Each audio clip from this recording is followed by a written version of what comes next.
பழனி முருகன் கோயிலுக்கு சொந்தமான இடத்தில் ஆக்கிரமித்து கட்டப்பட்ட 14 கடைகள் உயர்நீதிமன்ற உத்தரவுப்படி அகற்றப்பட்டன.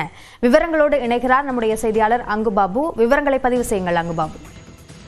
அதிலே பழனி பேருந்து நிலையம் அருகே சுமார் 1.5 ஏக்கர் மதிப்பிலான நிலம் தனியார் வசம் இருந்தது.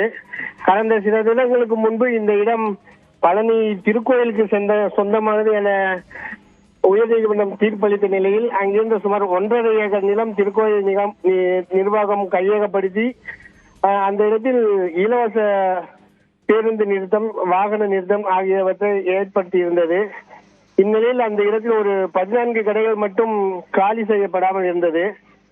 கடந்த சில தினங்களுக்கு முன்பு இந்த இடமும் பழனி திருக்கோயிலுக்கு சொந்தமானதுதான் என தீர்ப்பு வழங்கப்பட்டது.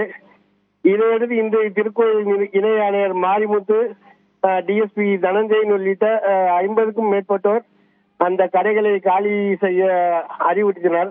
ஆனால் அந்த கடைக்காரர்கள் கடைகளை காலி செய்ய முடியாது, எங்களுக்கு ஸ்டே கிடைத்துள்ளது, அதுக்கான எந்த தற்போது வரை செய்யவில்லை என வாக்குவாதத்தில் ஈடுபட்டனர். இந்த வாக்குவாதம் நடைபெற்றுக் கொண்டிருக்கும் போது அந்த 12 கடைகளும் இடித்து அகற்றப்பட்டது. இதனால் சிறிது நேரம் அவர்கள் மறியல் போராட்டம் நடத்தினர். இதனால் அங்கு ஒரு 2 மணி நேரம் பரபரப்பு ஏற்படுறது.